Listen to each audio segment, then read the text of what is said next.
All right, everybody, welcome back to Beans No Ball. Week 15 is just wrapped up. Just wrapped up another amazing week of games, starting all the way back on Thursday night. And let's just get started with that one. Yeah, so we're looking at the NFC South, and it's become extremely now wide open after the Bucks pulled away with this game against not yeah, the Falcons pulled away with this game against the Bucks. Now, it's Buccaneers downfall. They've only won one game in the past majority of their games, which has not been a good sign. Currently at 7-7, so this is pretty much gonna be a battle between them and the Panthers. But after this loss, everything's looking pretty much wide open there too. But everything went wrong for this Bucks, right? You have a late game lead, right? And the Falcons are just punching everything that they need to do. The main story of this game is Kyle Pitts. Him finally having the game of his career that the Falcons have been needing from him. 166 yards and three touchdowns. This is what they've been needing from Kyle Pitts since they've been drafting him. And a game like this is exactly why they needed to be that one guy to step up for this Falcons team, right? Like I said, the Bucks late in the game, they had a great lead, right? They were leading majority of this game, and to blow a lead like that, especially like on fourth and long, and then from a third and long, and to let them convert on a third and long as well. I mean, just straight just shows that this is the one thing we've been saying too about the Bucks all season was how much that defense has been such a liability.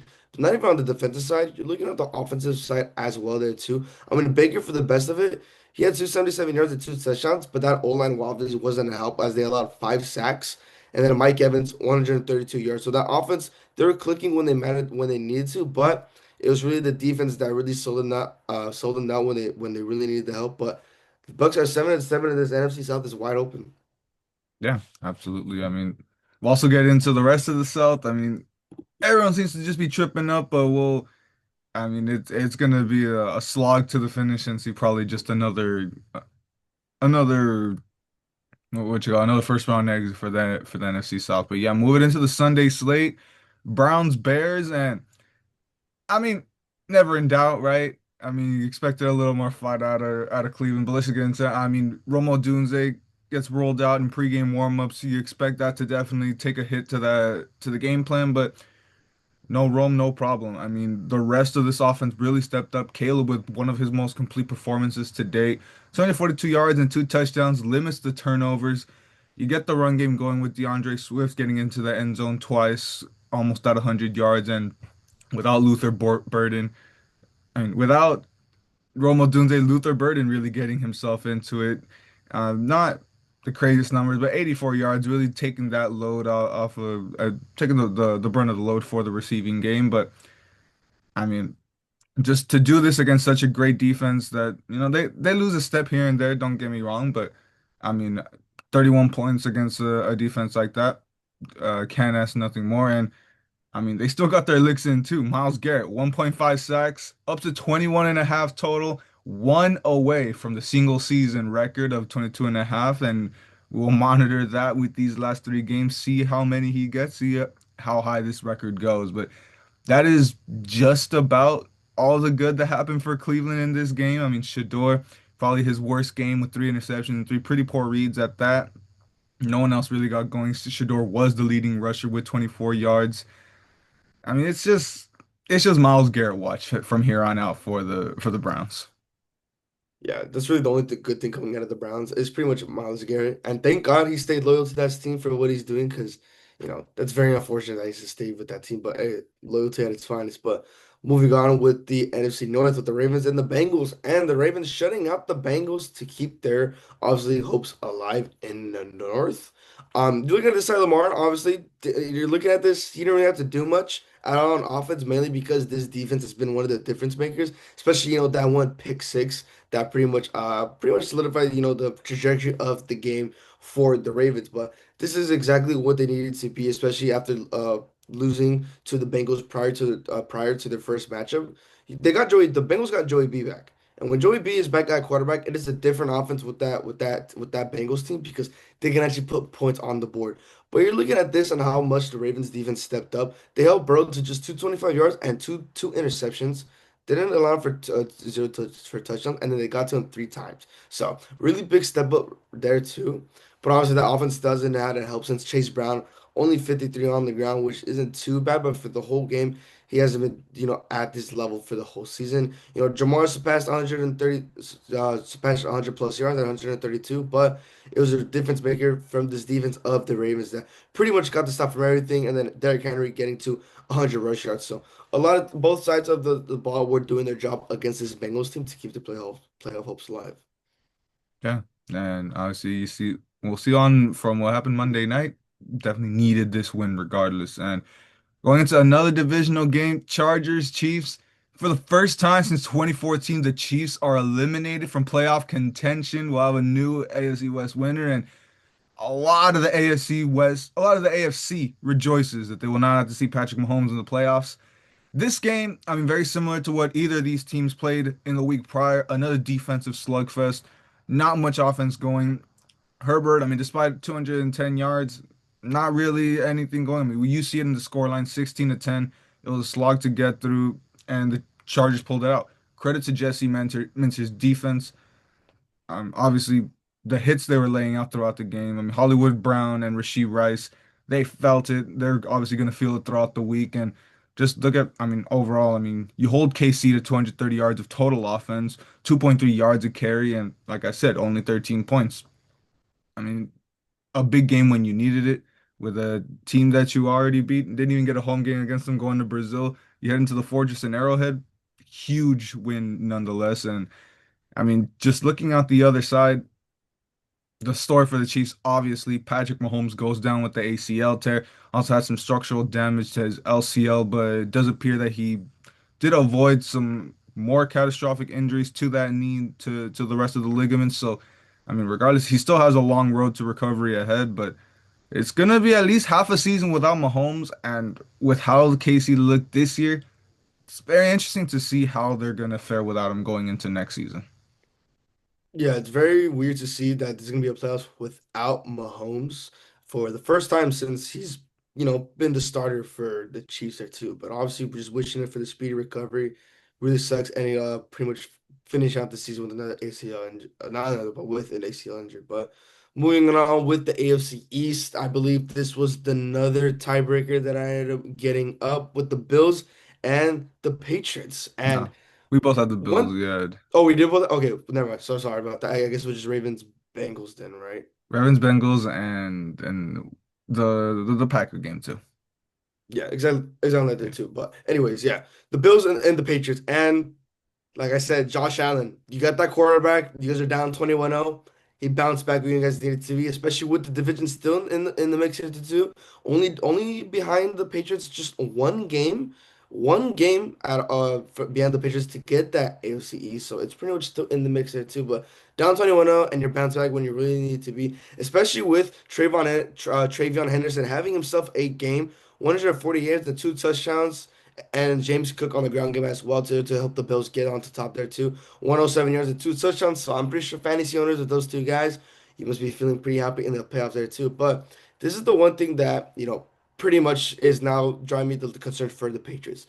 You know, you had the first win against the Bills early on in the season. Now you're playing a completely different Bills team, right? You're playing against a team that is actually one of the better teams in the league above 500. Now the Patriots, you saw they had a lead on them. They had a lead on a very great team, and they choked it away last minute. This is another concern I want to draw for the Patriots is if they're going to keep up with the better teams now moving into the playoffs there too. I mean, you're looking at Drake May, 155 yards and one interception, probably his worst game of the season so far. Had to get carried because of that run game and the defense holding it up early in the first half, but after that, it was pretty much Josh Allen and this Bills running through everything. I mean, 139 yards, three passing TDs, and then 48 yards on the ground. And then, like I said, along with James Cook and his dominant performance once again. Josh Allen is doing everything with the help of James Cook and a defense step up late in the game. So this Bills team, once again, it's finally looking like the Bills team we've been seeing. As for the Patriots, they're still 11-3 on top of the division, but a choke like this would draw a little bit of concern. Yeah, had a chance to wrap up the division in this one, end that 5-year run for the Bills, but I'm still gonna have to wait a couple more weeks, see if they can hold on. And this is what happens when you're not playing a team that's picking in the top 10 of the draft. So we're seeing these things kind of pop back up. But another divisional matchup on the other East division with the Commanders and the Giants. And I mean, just the battle of the basement of the NFC East, plain and simple. And down in the stretch, look like the Commanders have this one wrapped up, and then you give a late fumble to the Giants, but it's the Giants not going to do nothing with it.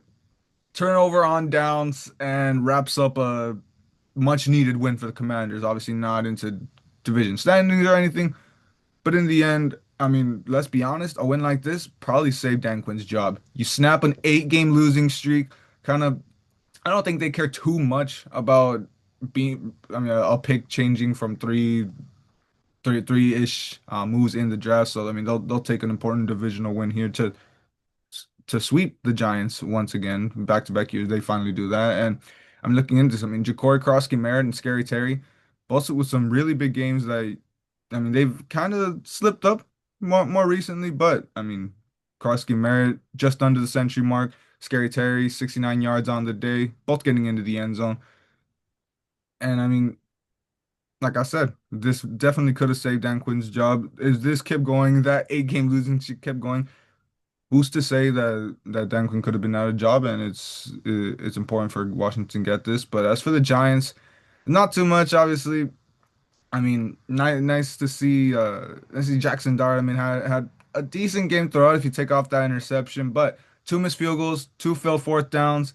You can't win if you don't execute. And of course, Jackson Dart back into the concussion booth. I mean, don't believe he's in concussion protocol, but he's back in the blue tent. I mean, it's these kinds of things that you really got to be careful with him. Yeah, obviously. So, like Jane Downs officially shut down for the season. Pretty good, at least for the Commanders to getting ready for next season. But pretty much just a really horrible slump with all the trajectory that they went through this whole season. But at least pulled it away with a nice division win. But now moving on with the Eagles and the Raiders. I mean, not much to say about this game since it is the Raiders. But Eagles, they got over that 3 game slump. This is the bounce back that they really needed to get their momentum getting it going. A 31-0 shutout win. You're always gonna love that no matter what team you're gonna play, and to get the momentum going for your team. Hurts 175 yards, 3 touchdowns, Saquon getting it going on the ground with a touchdown as well, Goddard getting in the end zone twice along with AJ Brown getting in the end zone as well. Just 41 yards, so didn't get that 100-yard mark, so hopefully he's not complaining about that. But I mean, not much to say about this game other than Kenny Pickett made his debut, not that good, 64 yards, interception, sacked 4 times. Ashton Genty still not being a factor in the ground game, but obviously without the help of an actual O-line. So nothing much to say there. And then the highest receiver for the Raiders being Brock Bowers with 28 yards. That's gonna happen when your quarterback only gets held to 64 passing yards. But regardless of that, really, this is the bounce back they feel they needed. Yeah. I mean, absolutely. I mean, a slump buster if you ever need a win in the Raiders, but yeah, the the Eagles are taking care of business. We'll see. I mean, I know that Sunday nighter did hurt you guys a bit, but we'll see how the season finishes up for them. But I see the Jets and the Jaguars, and I don't know, man. The Jaguars kind of look legit. I know it's just against the Jets, but I mean, read them off. I mean, Trevor Lawrence, arguably a career game for him. 6 total touchdowns, 5 through the air and 1 on the ground, 330 yards. The run game really getting it going. Maybe not yardage wise, but I mean ETN with 3 total touchdowns for himself, being channeling some Christian McCaffrey with 73 receiving yards himself, and I mean I'm saying it, 32.9 points per game since their week 8 bye. The Jaguars looking like a pretty decent contender. Especially obviously we see the Colts slipping up, and you got the Texans right on their heels, but I mean I'm very intrigued to see how they finish off this season. The way Liam Cohen has this team playing, he's making his way back into that Coach of the Year candidacy, and I mean we'll definitely just wait and see how they do getting into that playoff race. But for the Jets, not too much real good to talk about if we're being honest. But Brady Cook, his first career start, and for what it's worth, kind of respectable performance for an undrafted free agent making his first career start. Gets his first touchdown pass with his family in attendance. So, I mean, nice little feel-good story, but you still lost by 28 points. But and for what it's worth, you scored 20 against a decent defense. Just in the end, I mean, it's the Jets. This was never going to be close. Yeah, you like to realize no more Alf. First touchdown pass of your career, especially after going undrafted. But I mean, at the end of the day, it's the Jets, pretty much just start anyone at this point right out the season for the tank. But moving on with another team that's been pretty hot with the Texans and the Cardinals. Texans with a nice blowout 40-20 win. And like I've been saying, the defense has been near perfect.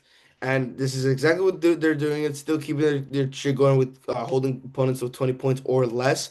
But one thing I said, CJ Stroud on the offense, he's gonna have to be the one difference maker to help this team go.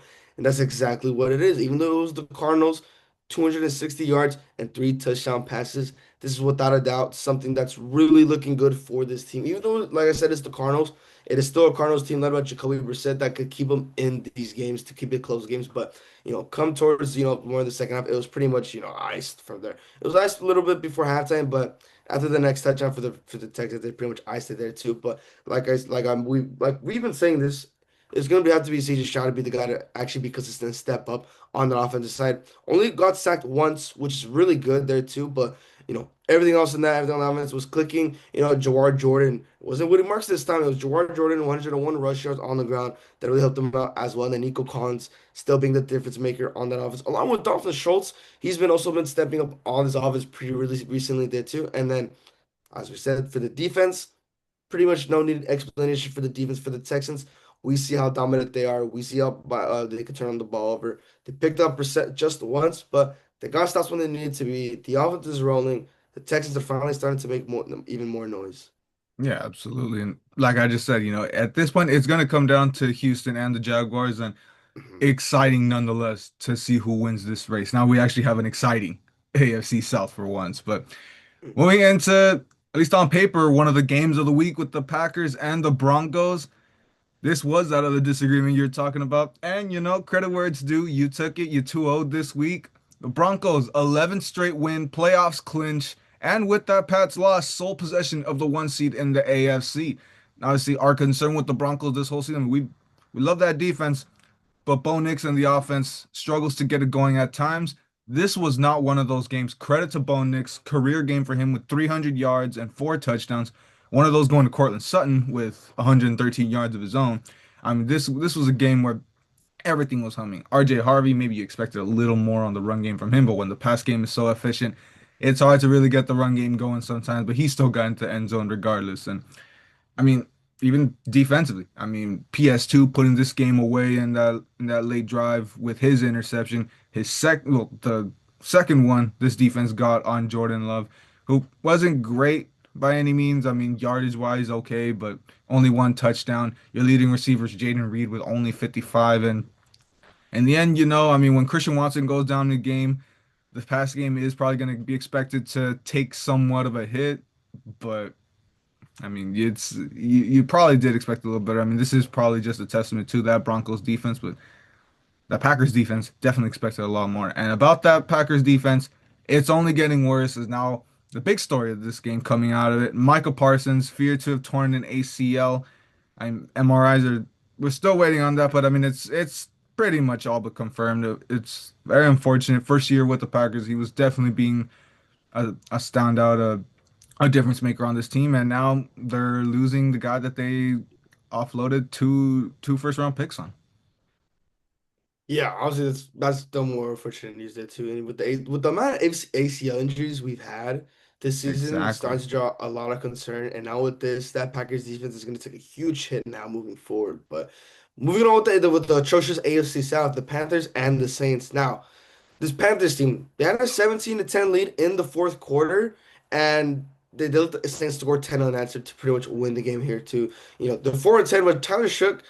I mean, he's making some noise, for what it's worth for the Saints here, the two late in the game. You've already been, already a lot of things down there too, but 272 yards, 1 touchdown against this Panthers team.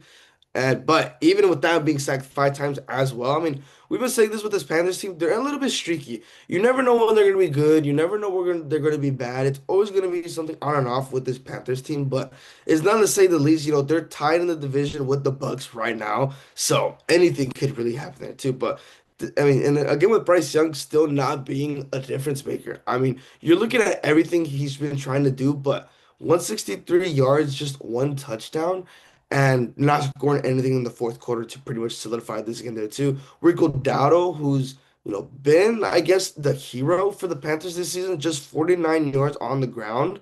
Got in the end zone for what it's worth, but that fourth quarter is what pretty much, drew the line there too.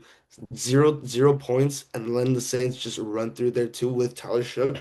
That's just something that you don't want to see, especially when the division's literally on the line there too. Luckily, you're tied with the Bucks, so not too much to go on there as much, but this game is definitely something they really needed to close out for the advantage. But you still got a couple more weeks left of football. There's always bounce backs to happen.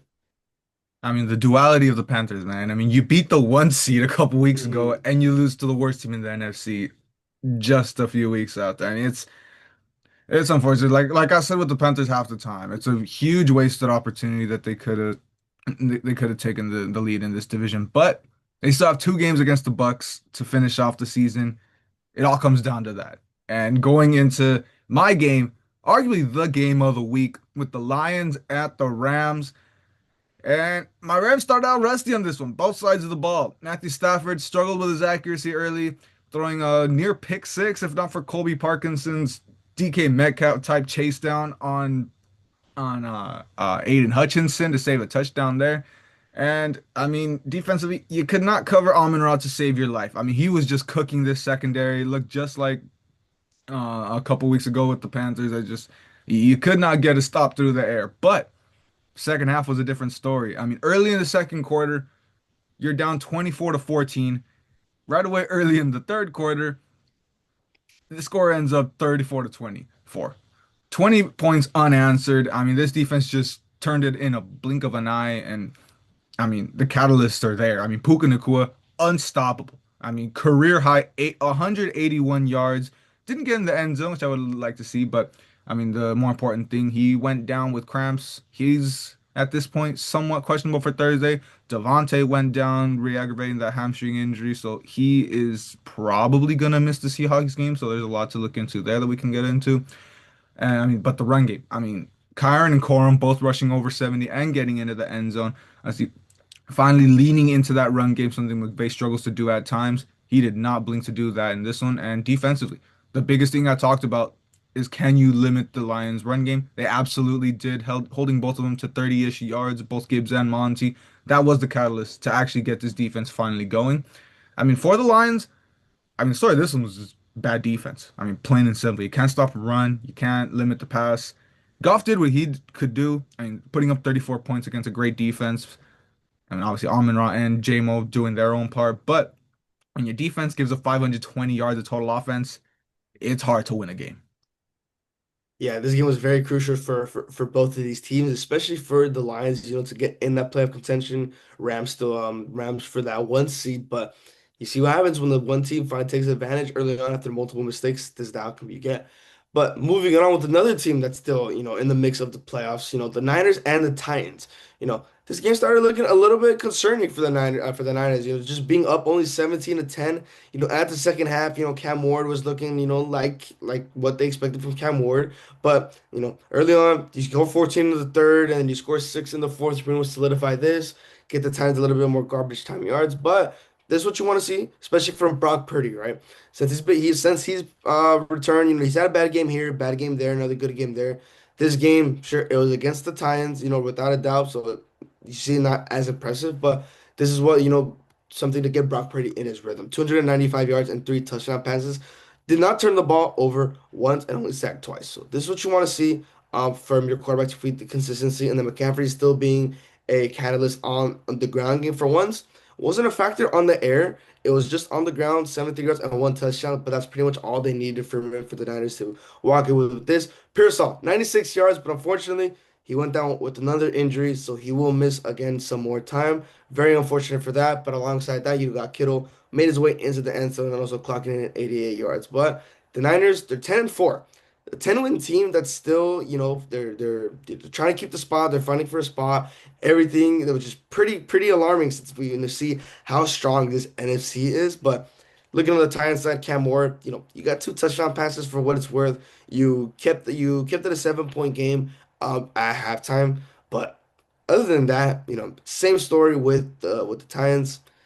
Build around Cam Ward, and that's pretty much going to be the thing coming into this offseason.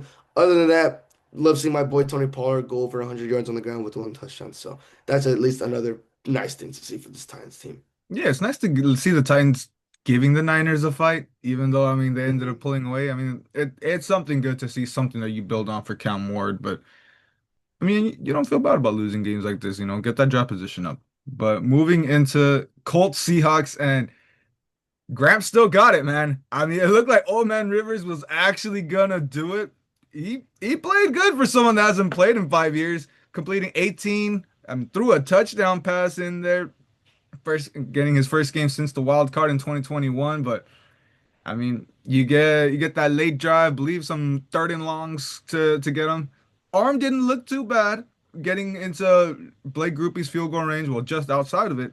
He's getting a career long 60-yarder with about a minute left. Looked like they were gonna get it done, and the Seahawks drive right back down the field and finish this one off. Myers gets his own game-winning field goal, avoiding a catastrophic upset loss. But I mean, glad to see the Colts putting up this fight, but I mean, we kind of expected it. The season's kind of going down the drain after Danny Dimes' injury. But for Seattle, what I really want to get into, I mean, there's cause for concern with this game. I mean, plain and simple. I mean, to let a quarterback that just went in the door, I mean, you got a Baker Mayfield situation, even worse so than that.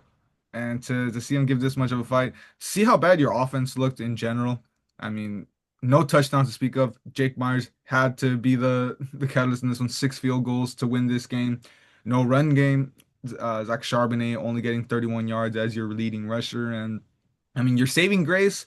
I mean he's always been your saving grace this season. JSN with 113 yards on 7 receptions. You're gonna need every bit of that going in on a short week, hosting the Rams on Thursday night. But I mean, just the passing game in general. We saw what the Rams defense did to Sam Darnold last time they played. If we get another performance like this out of him, I mean, it's gonna be a long day for the Seahawks. Yeah, obviously, without a doubt, they pulled away through it when it mattered the most, but they pulled it off when they needed the most to keep the seeding alive. But there's obviously still Jaws concern, especially if the Colts have been struggling lately. But moving on with the Sunday nighter with my game, and like I said, the story continues. The defense has been once again the reason why this team is being held back. You let nine potentially, not potentially, but pretty much end your goddamn season and with now having a 1% chance to make the playoffs.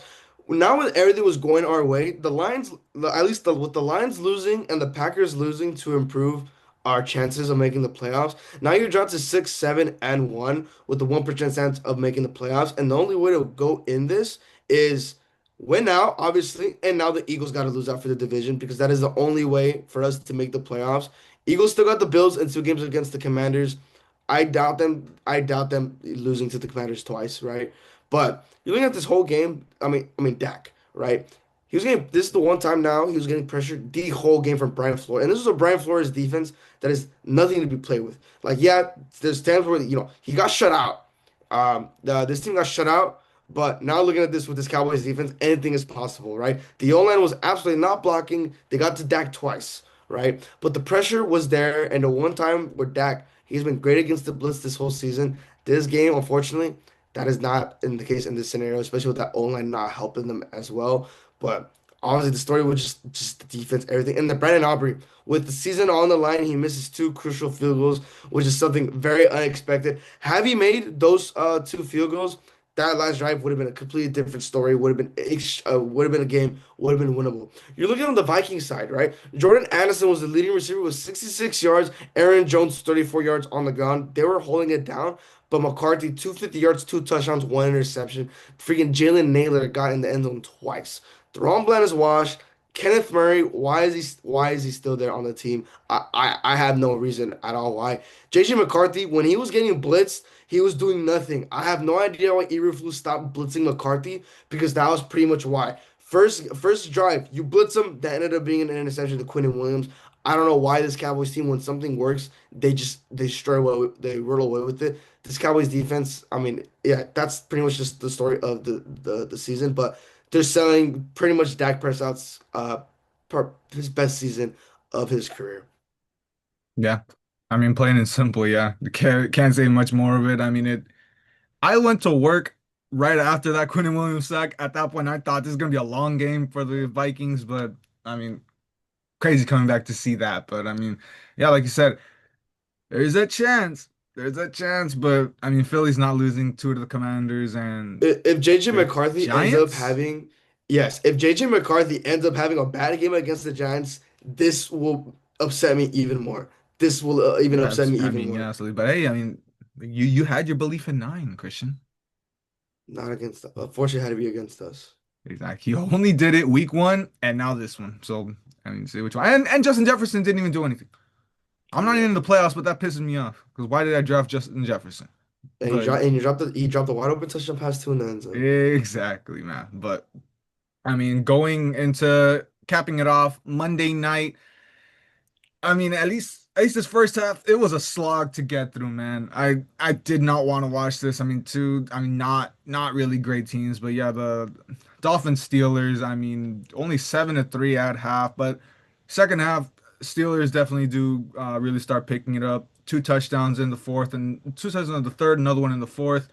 They got it going. I mean, Aaron Rodgers, 224 yards on a very efficient 85% completion rate, two touchdowns through the air, and also some quirky history. The first game in NFL history where two tight ends get a rushing touchdown with Connor Hayward and Jonnu Smith, to obviously their I mean definitely catalyst. And you look at the stat sheets, and sure, like your leading receiver only got 55 yards.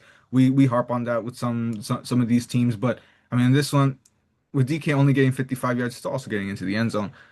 I mean, everyone was getting involved. Like I said, you got two tight ends getting involved, and even the some running backs getting involved in the past game. It was a collective effort for the Steelers in this game, and I mean it worked also with the run game getting established for what that's worth. But I, this maintains them at the top of the AFC North, and that's what matters. You still have that little buffer with the with the Ravens that it's probably going to come down to week 18. So we'll see about that. But look at the Dolphins side, and I mean, yeah, you're coming off four straight wins.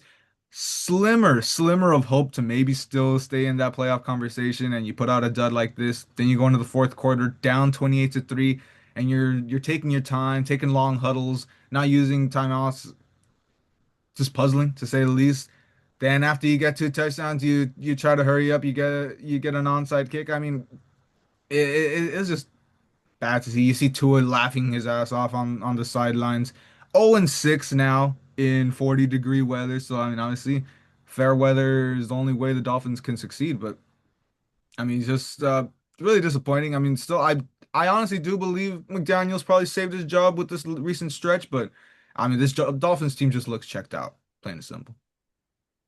Yeah, very disappointing for the for this Dolphins, especially they've been on a win streak, but like I said, like cold weather, not gonna do it well for the Dolphins, especially with Tua at the quarterback, pretty like you said, just laughing on the sidelines, not taking anything seriously.